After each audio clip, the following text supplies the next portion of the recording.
کریں گے.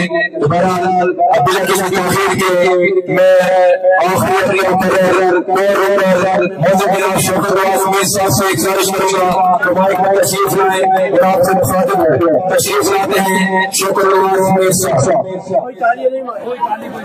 تاریخ کوئی نہیں مارے گا، نعرہ کوئی نہیں لگائے گا. سب نیچے بیٹھ جائیں.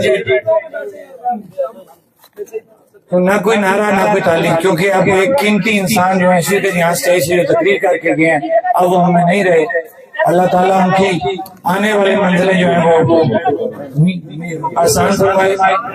جتنے بھی منتظمین ہیں فردن نام نہیں لوں گا، جنہوں نے یہ پنڈال سجانے میں محنت کی ہے ان تمام کا شکریہ. خاص طور پہ سالیاں کی جو عوام میں گردنوار کے جو لوگ ہیں ان کا شکریہ، کیونکہ تحریر کا وقت نہیں ہے. لیکن میں نے کوئی چیز جو محسوس کی ہے اس حوالے سے صرف بات کروں گا کہ مختلف نظریات کے لوگ بیٹھے ہوئے ہیں. تو میں ایس او پی کے اوپر بات کروں گا کہ ہماری ایک ایس او پی ہے جس کو ہم ہر جگہ کے اوپر ڈسکس کرتے ہیں، کیونکہ مختلف لوگ مختلف طرح کی باتیں کرتے ہیں جس سے آپ لوگ کنفیوز ہوتے ہیں یا آپ لوگوں کی آپس میں ٹینشن کریٹ ہوتی ہے. اس طرح کی ہمیں بات بھی نہیں کرنی چاہیے اور ہمیں ایک دوسرے کے احساسات کا، نظریات کا خیال رکھنا چاہیے.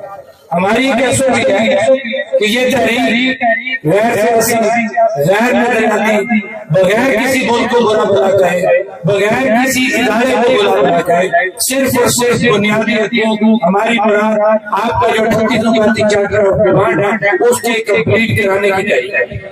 اس کے علاوہ اس کے اندر کوئی لمبی چوڑی سیاست نہیں ہے. ہم ویسے ہی ایک دوسرے سے کسی کے چہرے پہ الجھتے ہیں، ٹائم ضائع ہوتا ہے، ٹینشن کریٹ ہوتی ہے. سب لوگ ذہن اپنا کلیئر رکھیں کہ اس پلیٹ فارم سے نہ تو آپ کوئی نظریاتی سیاست کر سکتے ہیں، نہ ہی آپ کوئی سیاسی جو ہے ہمارا یہاں کا کلچر ہے اس پلیٹ فارم اس چیز کو یہاں سے ڈسکس کر سکتے ہیں. البتہ ایک چیز کو آج میں یہاں پہ ذکر کروں گا، میرے گور ممبران یہاں پہ موجود ہیں، کہ ایک سلسلہ یہاں پہ چل پڑا ہے کہ ہم ایک دوسرے کو لفظ زبان میں مخاطب کرنا شروع ہو گئے. تو میں اپنے سے یہ ابتدا کروں گا کہ میری بھی آئندہ یہ کوشش ہوگی کہ ہم کسی سیاسی حکمران کے حوالے سے کوئی لوز ٹاک نہ کریں. اور باقی جو میرے گور ممبران ہیں میں ان سے بھی ریکویسٹ کروں گا، کیونکہ عوام باشعور ہو گئی ہے، وہ اچھا برا سمجھ چکی ہے. 78 سالوں کا بہت بڑا عرصہ ہوتا ہے.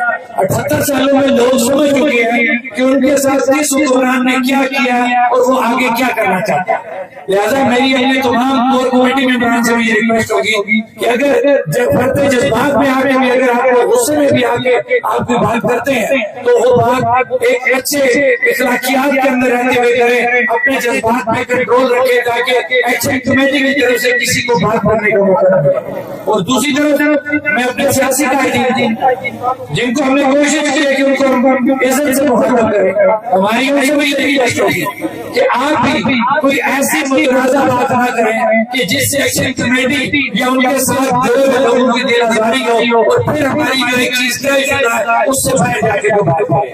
میں امید کروں گا ہمارے تمام سیاسی قائدین چاہے وہ کسی نظریے سے ہیں، کسی جماعت سے ہیں، وہ بھی اس کا خیال رکھیں گے تاکہ ہماری جو ایک رواداری چل رہی ہے، ایک اخلاقیات کا جو نظام چل رہا ہے وہ قائم رہے. ہاں، Jammu Kashmir joint action committee کسی بھی صورت میں چارٹر آف ڈیمانڈ سے پیچھے نہیں ہوگی. جس طرح عمر نظیر کشمیری صاحب نے کہا کہ اشرافیہ کی مراد پہ کوئی کمپرومائز نہیں ہوگا، 12 سیٹوں پہ کوئی کمپرومائز نہیں ہوگا. اسی طرح جو صحت کارڈ کی بحالی ہے اس پہ کوئی کمپرومائز نہیں ہوگا، یکساں تعلیم کے نظام پہ کوئی کمپرومائز نہیں ہوگا، کشمیر میں کوئی شیڈول کرنے پہ کوئی کمپرومائز نہیں ہوگا. حتیٰ کہ جو چارٹر آف ڈیمانڈ کے 38 کے 38 دکان ہے ان کے اوپر کوئی کمپرومائز نہیں ہوگا. آپ کے پاس اگر کوئی لاجک ہے اشرافیہ کی مراد پہ اسٹینڈ کرنے کے اوپر تو آپ لاجک سے کر سکتے ہیں. ہمارے پاس جو لاجک ہے ہم پبلک میں آ کے وہ بات کر رہے ہیں کہ ہم اشرافیہ کی مراد کا خاتمہ کیوں چاہتے ہیں، ہم اتنے بڑی اس چھوٹی سی ریاست کے اوپر اتنے بڑے ہم کا خاتمہ کیوں چاہتے ہیں. مکالمہ بازی کی جائے، اپنی بات کو لاجک سے کیا جائے، نہ کہ زور زبردستی اور نظریات کو کسی کے اوپر تھوپا جائے. بات بھی لمبی ہو گئی ہے